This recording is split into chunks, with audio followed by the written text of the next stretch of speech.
Hoy quiero compartir con usted acerca de la oración y cómo estar en un lugar de oración.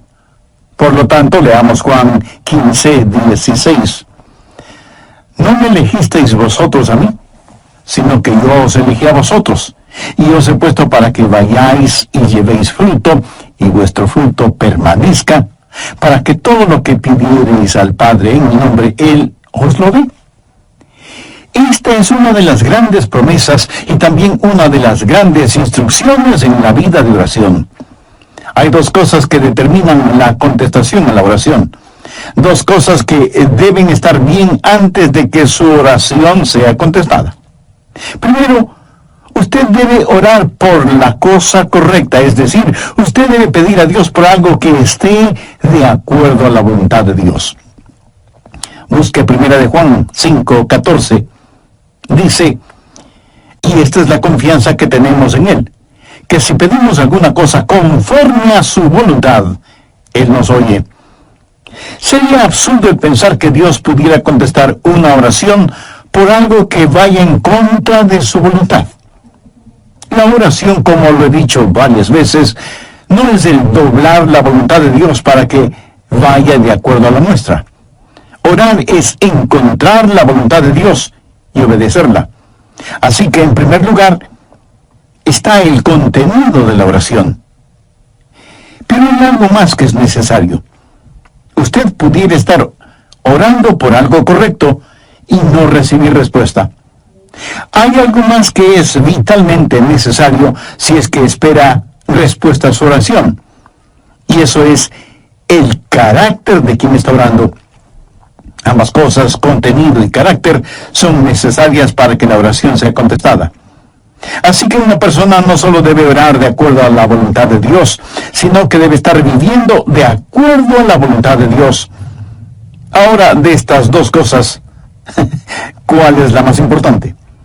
¿El contenido de la oración o el carácter del que ora? Lo segundo es más importante que lo primero. ¿Por qué? Porque si usted tiene un carácter justo, correcto, y está viviendo de acuerdo a la voluntad de Dios, entonces Dios puede enseñar de su voluntad. La cosa más importante no es el que usted sepa cómo orar. La cosa más importante es que usted esté calificado para orar. Porque si no lo está, entonces usted tiene que aprender cómo orar. Escuché de un entrenador de básquetbol que, manejando por el campo, vio a un jovencito de casi 2 metros de altura. Se le acercó y le dijo, ¿sabes? Puedo darte una beca para el colegio. Me gustaría que juegues básquetbol en nuestro equipo. El joven le contestó, señor, no tengo ni idea de cómo se juega básquetbol. Y el entrenador le dijo, oh, no te preocupes por eso. Nosotros te enseñaremos a jugarlo porque ya tienes la talla física para hacerlo. ¿Sabe? Dios nos puede enseñar a orar si espiritualmente somos altos. Es decir, si somos lo que debemos ser, entonces Dios puede enseñarnos su voluntad. Su vida de oración no puede ser más grande que su vida personal. La porción bíblica que estoy compartiendo con usted hoy ha sido un gran desafío para mi vida. De hecho, me ha motivado a examinar mi vida y a arrepentirme de algunas cosas. Yo quiero que mi vida sea la clase de vida en la cual Dios se complazca y diga, le voy a enseñar a Adrián mi voluntad y voy a contestar sus oraciones. Usted puede orar por las cosas correctas y sin embargo su oración puede no ser contestada. Y usted no sabrá qué es la cosa correcta aunque ore por ella, si es que no está en la voluntad de Dios, si es que no está viviendo la voluntad de Dios. Cuando Israel ganó la batalla en Jericó, muy cerca de Jericó había un pueblito insignificante llamado Ai. Después de haber conquistado la gran ciudad de Jericó, conquistar ese diminuto pueblito de Ai parecía la cosa más fácil del mundo. Sin embargo, los israelitas fueron derrotados por los habitantes de Ai. Fueron avergonzados y fueron humillados. Y Josué, con su rostro en tierra, oró a Dios y le preguntó por qué había permitido que eso sucediera, como tratando de responsabilizar a Dios por la derrota. Y Dios le dijo: Josué, levántate. Israel ha pecado. En otras palabras, Dios le dijo: Josué, la oración no es la cosa más importante en este momento. Lo más importante ahora es que estén bien conmigo. Verá, la oración es una especie de cortina de humo con la cual podamos ocultar nuestro pecado. La Biblia claramente lo dice en el Salmo 66:18. Si en mi corazón hubiese yo mirado la iniquidad, el Señor no me habría escuchado. Es la vida la que ora. Usted puede predicar aún sin estar bien con Dios. Y debo confesar con vergüenza, pena y arrepentimiento que algunas veces yo he sido culpable de eso. Usted puede enseñar sin estar bien con Dios. Es más, usted puede testificar sin estar bien con Dios. ¿Sabe por qué? Porque todo esto lo hacemos de persona a persona. Usted no conoce mi corazón. Solo me está escuchando. Y está probablemente diciendo: espero que esté en lo correcto, pastor. Creo que usted es un buen hombre. Bueno, espero que usted crea que lo soy, porque, dicho sea de paso, creo que lo soy. Usted puede tener un maestro con el don de conocimiento y de expresión, y lo que enseña es bueno. Usted puede testificar, y sin embargo su corazón no estar bien con Dios. Pablo dijo en Filipenses 1:16, los unos anuncian a Cristo por contención, pensando añadir aflicción a mis prisiones. Y en el verso 18 hace una profunda declaración. ¿Qué pues?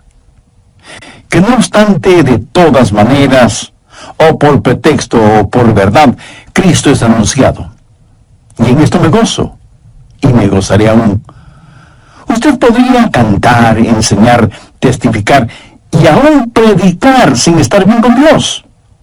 No digo que debería hacerlo, sino que podría hacerlo. Pero definitivamente usted no puede orar sin estar bien con Dios. ¿Sabe por qué? Porque las otras cosas son de persona a persona y nosotros nos podemos engañar mutuamente. Pero la oración es del hombre a Dios. Y usted no puede engañar a Dios. Y francamente, esa es la razón por la que muchos no oran. No pueden engañar a Dios. Así que seguimos haciendo todas estas otras cosas, pero cuando se trata de la oración, no queremos orar porque sentimos que Dios nos conoce y nosotros, en verdad, no queremos mirar el rostro de Dios. Cuando usted se desvía espiritualmente, la primera cosa que desaparecerá de su vida será su vida de oración. Cuénteme acerca de su vida de oración y yo le diré qué clase de relación tiene con Dios. Cuando usted apostata, lo primero que dejará no será necesariamente el ganar almas, o el enseñar, o el predicar, o el cantar, o su trabajo en la iglesia, o ser miembro de algún comité, o ser anciano o diácono de su iglesia. No. Lo primero que desaparecerá de su vida será la oración. Porque su vida de oración tiene que estar bien antes de que pueda orar. Nuestra naturaleza carnal no quiere orar. Y hablo de una vida de oración, no el balbucear unas cuantas palabras religiosas. La clase de vida de oración que usted viva será la mejor evidencia de cuán espiritual es. Y lo que es usted en privado delante de Dios, eso es lo que es. Y la razón por la que muchos no oramos es porque no somos demasiado. Y como la oración es una doble avenida, Dios y el hombre y Dios, usted no puede falsificar esta relación por mucho tiempo. A veces, forzadamente, se encuentra en una reunión de oración y dice una oración que ya la tiene memorizada. Y todos tenemos esa clase de oraciones, como para quedar bien cuando nos piden que oremos. Pero de lo que estoy hablando es de una genuina comunión con Dios. La parte más importante de su vida de oración es la condición de su corazón. Anote al margen Santiago 5:16. La oración eficaz del justo puede mucho. Y el Salmo 66, 18, si en mi corazón hubiese yo mirado a la iniquidad, el Señor no me habría escuchado. Busque la primera epístola de Juan, capítulo 3, verso 22. Y cualquier cosa que pidiésemos, la recibiremos de Él, porque guardamos sus mandamientos y hacemos las cosas que son agradables delante de Él. Ahora, si usted no guarda sus mandamientos y no hace lo agradable delante de Él, no espere que sus oraciones sean contestadas. Las oraciones contestadas no son para los rebeldes. El contenido de la oración y el carácter de quien ora son cosas necesarias a fin de que la oración sea contestada. Vamos ahora al Evangelio de Juan, capítulo 15. Quiero compartir con usted 3 principios para tener una vida correcta para poder orar. Juan 15, desde el verso 1. Yo soy la vid verdadera, y mi Padre es el labrador. Todo pámpano que en mí no lleva fruto lo quitaré, y todo aquel que lleva fruto lo limpiará, para que lleve más fruto. Ya vosotros estáis limpios por la palabra que os he hablado. Permaneced en mí y yo en vosotros. Como el pámpano no puede llevar fruto por sí mismo si no permanece en la vid, así tampoco vosotros si no permanecéis en mí. Yo soy la vid, vosotros los pámpanos. El que permanece en mí y yo en él, éste lleva mucho fruto, porque separados de mí nada podéis hacer. El que en mí no permanece será echado fuera como pámpano y se secará, y los recogen y los echan en el fuego y arden. Si permanecéis en mí y mis palabras permanecen en vosotros, pedid todo lo que queréis y os será hecho. Primero, no voy a tratar de pasar de listo y le voy a decir las cosas tal como son. Usted tiene que permanecer en Cristo si quiere que sus oraciones sean contestadas. Note lo que dice el verso 7. Si permanecéis en mí y mis palabras permanecen en vosotros, pedid todo lo que queréis y os será hecho. Nosotros debemos ser a Jesucristo lo que el pámpano es a la vid. Así de simple. El pámpano tiene que aceptar el propósito de la vid para su vida y su existencia. Miremos nuevamente lo que dice el verso 4. Permaneced en mí y yo en vosotros. Como el pámpano no puede llevar fruto por sí mismo, si no permanece en la vid, así tampoco vosotros si no permanecéis en mí. Así que, ¿cuál es el propósito del pámpano? Llevar fruto. Ese es el propósito de un pámpano en la vid, llevar fruto. Ahora, si usted no lleva fruto, es un pámpano inservible. Si alguien le regala una canasta con bananas, naranjas, manzanas y algunas ramitas de la vid, usted podrá saborear las frutas. ¿Pero qué va a hacer con las ramas de la vid? ¿Masticarlas? ¿Chuparlas? No lo creo. Los pámpanos de la vid deben llevar fruto. Juan 15, 16. No me elegisteis vosotros a mí, sino que yo os elegí a vosotros. Yo os he puesto para que vayáis y llevéis fruto. Si usted quiere que sus oraciones sean contestadas, tiene que permanecer en Cristo para que Él pueda utilizar su vida como pámpano que lleva su fruto. ¿Alguna vez le ha pedido a Dios que le sane de alguna enfermedad y Él le curó? Y gracias a Dios por eso. Pero suponga que usted le oró a Dios para que le sane y Él no lo hizo. Bueno, puede haber un número de razones para eso. Una pudiera ser la siguiente. Dios le pregunta, ¿por qué debo darte salud para que sigas sirviendo al diablo? Es decir, ¿por qué la vid debe darle vida al pámpano si el pámpano no produce ningún fruto? Esa clase de pámpano debe ser extirpado. ¿Por qué Dios debe bendecirle? ¿Cuál es el propósito de la oración? El propósito de la oración es que Dios sea glorificado cuando usted produzca mucho fruto. Juan 15:8 dice, en esto es glorificado mi Padre, en que llevéis mucho fruto y seáis así mis discípulos. A Amigo, permítame preguntarle en una forma muy personal, ¿es su vida una vida que glorifica a Dios? Y si es que su vida no glorifica a Dios, ¿por qué debería Dios contestar sus oraciones? Recuerde que usted dará fruto solo cuando permanezca en Cristo. No necesitamos más pámpanos. Lo que necesitamos son pámpanos saludables que, permaneciendo en la vid, den mucho fruto. El pámpano no produce el fruto. Lo único que hace es llevar el fruto. El fruto no es la responsabilidad del pámpano, es la responsabilidad de la vid. La responsabilidad del pámpano es permanecer en la vid. ¿Le parecería correcto el pedir a Dios que le bendiga financieramente cuando no tiene ninguna intención de dar para la obra de Dios por medio de su iglesia o de organizaciones misioneras? ¿Le parecería lógico el orar que Dios le dé buena salud cuando su cuerpo lo ha dedicado para sus propios placeres y no para que sea la morada del Espíritu Santo? ¿Cree usted que sería correcto el orar por sus familiares, vecinos y amigos perdidos cuando usted no quiere ser el instrumento de Dios para ese propósito y está esperando que Dios envíe a otra persona para que haga ese trabajo? ¿Cree que es correcto orar por alguien que necesita ayuda, que necesita una mano compasiva de misericordia, y a lo único que se compromete usted es a orar, pero no a ayudar en forma práctica? Déjeme decir todo esto de otra forma.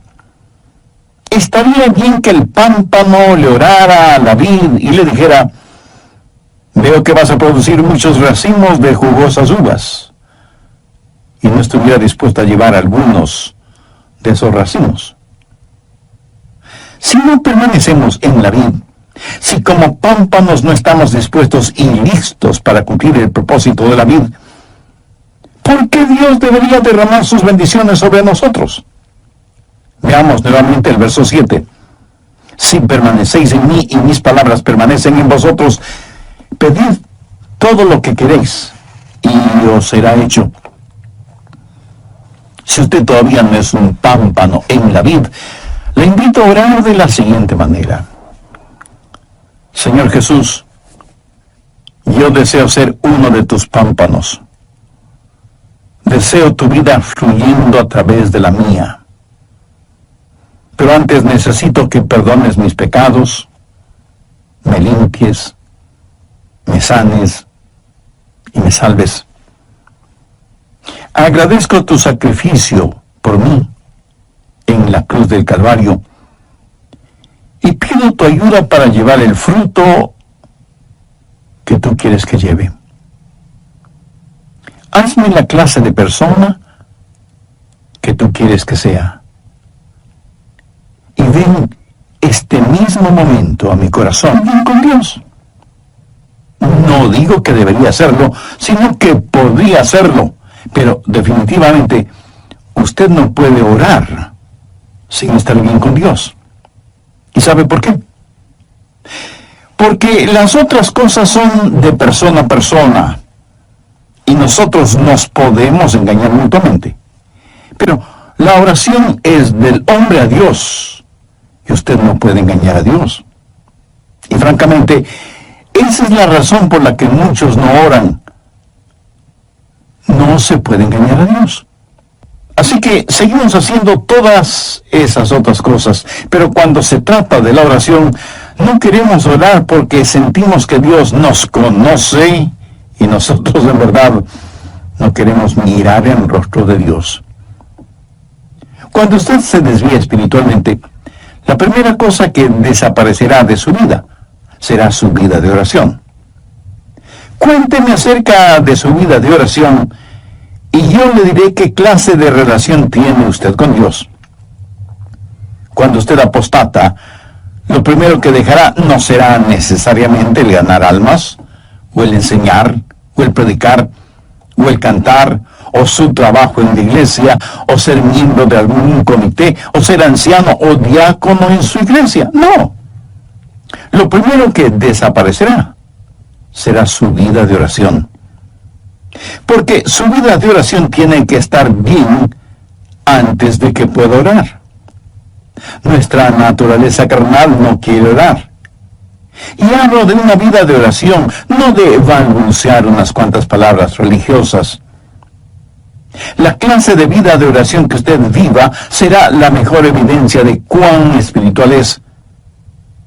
Y lo que es usted en privado delante de Dios, eso es lo que es. Y la razón por la que muchos no oramos es porque no somos demasiado. Y como la oración es una doble avenida, Dios y el hombre y Dios, usted no puede falsificar esta relación por mucho tiempo. Escuche lo siguiente muy atentamente. No ore por nada que no esté dispuesto a que Dios lo haga por intermedio suyo. No estoy diciendo que Él siempre lo hará por su intermedio. Si lo que pide no está de acuerdo a la voluntad de Dios, le puedo asegurar, bajo la autoridad de la palabra de Dios, que Él no lo hará. No importa que usted ore postrado en tierra con sus vestidos rasgados y cubierta su cabeza con ceniza. La prueba de su permanencia en Él es el fruto que exhibe. Es decir, si usted no lleva ningún fruto, no trate de convencer a nadie de que permanece en Cristo. ¿Y qué es el fruto después de todo? El fruto es la expresión externa de su naturaleza interna. Miren los árboles frutales. A cierta distancia usted no puede decir si es un árbol de peras, o de manzanas, o de duraznos, o de cualquier otra fruta. Tal vez usted sí puede identificarlos. Yo en eso soy ignorante. Para mí todos los árboles me parecen iguales. Pero los puedo identificar de inmediato cuando veo su fruto. Por su fruto, usted reconoce el árbol. En Mateo 7:16 leemos, por sus frutos los conoceréis. La naturaleza interna de un genuino creyente que permanece en Cristo es Cristo. Cuando usted permanece en Cristo, la naturaleza de Jesús va a estar en usted, así como cuando un pámpano permanece en la vid, la misma naturaleza de la vid va a estar en ese pámpano. O sea, la misma vida de Jesús estará en usted si usted permanece en Cristo. El fruto del que está hablando aquí no es el construir iglesias grandes o pequeñas, ni el ganar tantas personas para Cristo. El fruto del que está hablando aquí lo encontramos descrito en Gálatas 5, los versos 22 y 23. Mas el fruto del Espíritu es amor, gozo, paz, paciencia, benignidad, bondad, fe, mansedumbre, templanza. Contra tales cosas no hay ley. Alguien ha comentado muy sabiamente, por cierto, que estos versículos son la biografía de Jesús. La vida de Jesucristo va a ser reproducida en mí. Y alguien dirá, bueno, yo pensé que deberíamos ser ganadores de almas. Yo creo que ese debe ser el fruto. Pues no lo es. La Biblia dice, mas el fruto del Espíritu es amor, gozo, paz, paciencia, benignidad, bondad, fe, mansedumbre, templanza. Contra tales cosas no hay ley. La semilla está en el fruto.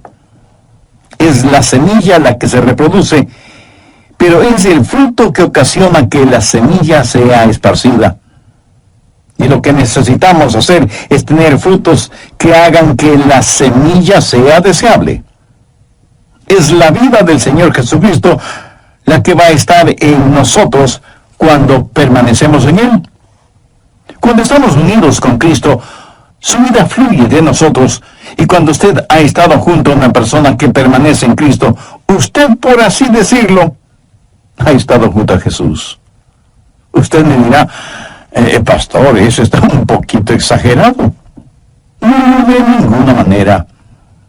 Amigo, Dios está en nosotros. Él habita en nuestra humanidad.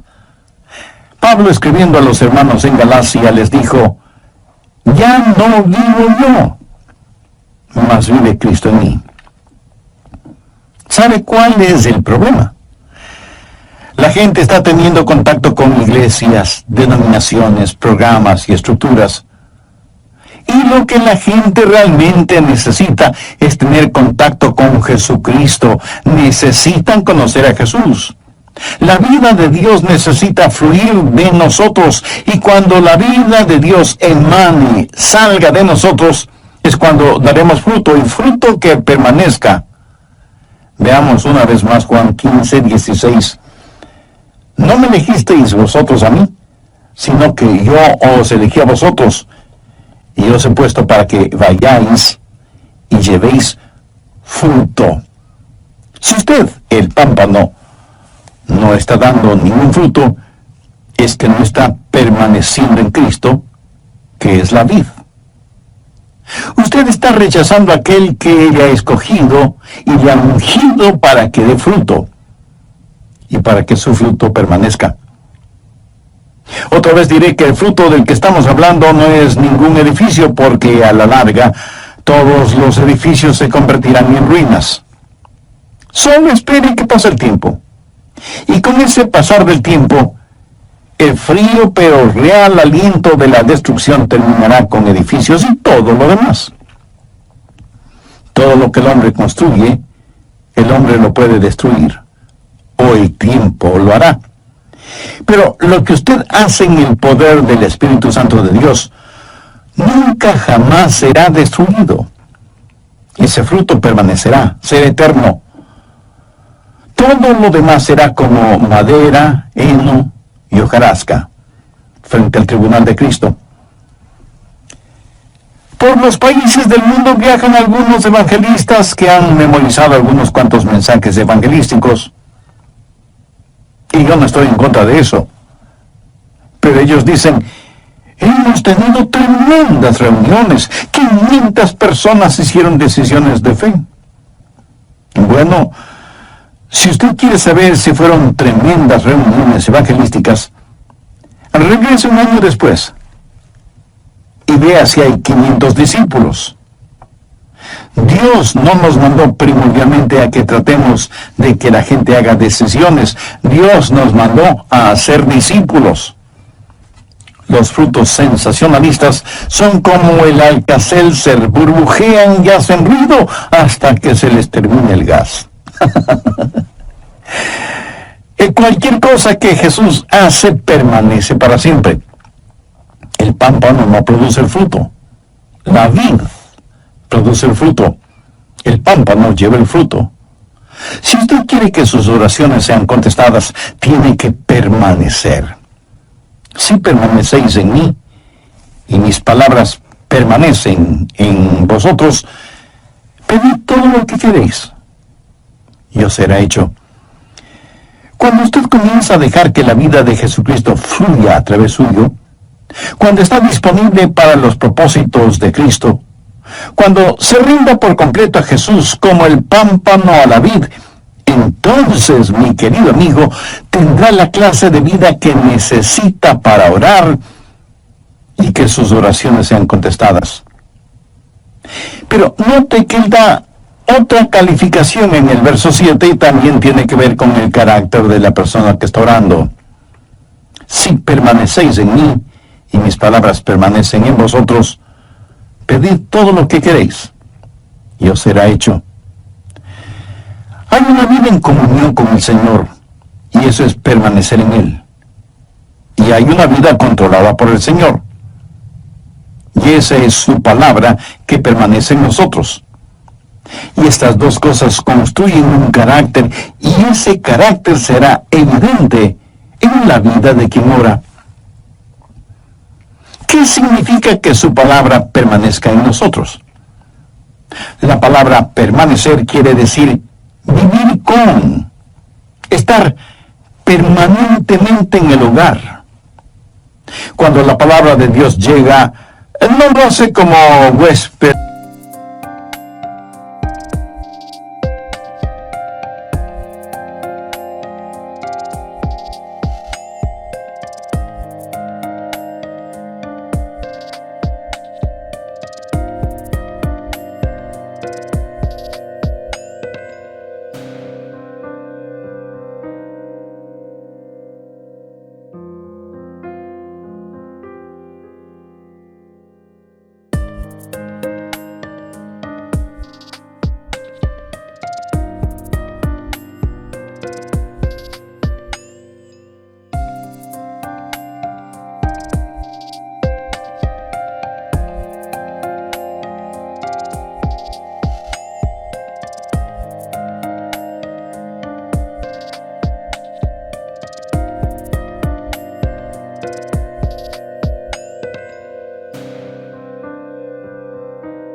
por una noche, sino que viene a tomar residencia en nosotros.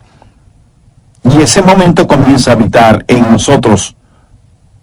Cuando eso pasa, sucederán tres cosas. Primero, la palabra de Dios le controlará. Es decir, la palabra de Dios, por medio de sus mandamientos, le dirá lo que debe o no debe hacer. Y los mandamientos de Dios son eso. Mandamientos, no sugerencias. ¿Hay alguna cosa que Dios le ha dicho que haga y que usted no la está haciendo? Todo pámpano que en mí no lleva fruto lo quitará, y todo aquel que lleva fruto lo limpiará para que lleve más fruto. O sea que hay un proceso de poda. ¿Cómo Dios hace eso? ¿Qué herramienta usa? Bueno, leamos el verso 3. Y a vosotros estáis limpios por la palabra que os he hablado. ¿Notó eso? La palabra de Dios es la podadora. La palabra de Dios es la que le controla. La palabra de Dios es la que le limpia. ¿Alguna vez usted ha sido recortado o podado? Si no lo ha sido, eso quiere decir que no pasa mucho tiempo en la palabra de Dios. ¿Sabe lo que Dios poda en nosotros? Y usted me dirá, el pecado. Sí, es cierto, pero eso no es todo.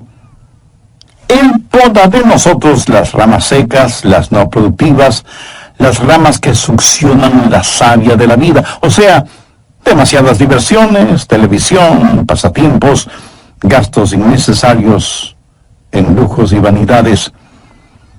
Y usted me preguntará, pastor, ¿qué hay de malo en eso? Escúcheme. Si esas cosas no dan el fruto que Dios espera, ¿de qué sirven? Quiero decir, no es que produzcan fruto venenoso, sino que simplemente nos absorben la vida, succionan nuestra vitalidad espiritual. Y uno de estos días vamos a estar frente al tribunal de Cristo y entonces diremos, ¿por qué no dejé que mi vida sirviera más para Cristo? ¿Por qué gasté tanto tiempo en cosas que no fueron importantes? Si usted hubiera permanecido en la palabra de Dios, y la palabra de Dios hubiera permanecido en usted, la podadora de Dios hubiera hecho lo que debía hacer en usted. ¿Sabe? Usted no tiene que podarse a usted mismo, porque francamente usted no sabe cuáles son las ramitas o las hojas secas que debe recortar. Y porque además recortar donde no debe y recortar donde sí debe hacerlo, pues se volverá un fanático. Permanezca en la palabra de Dios, y la palabra de Dios le limpiará, le controlará y le comunicará la voluntad de Dios. Cuando usted permanece en el Señor Jesucristo y la vida de la vid comienza a fluir en usted y permanece en la palabra de Dios, y esa palabra de Dios comienza a controlarle y a limpiarle, esa palabra de Dios se comunicará con usted. Y lo que es su voluntad y lo que es la voluntad de Dios será la misma cosa. Y entonces el contenido de su oración será el correcto. Pero recuerde, es el carácter.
le ayuda a tener el contenido. ¿Sabe cuál es el mayor obstáculo para su vida de oración? Usted.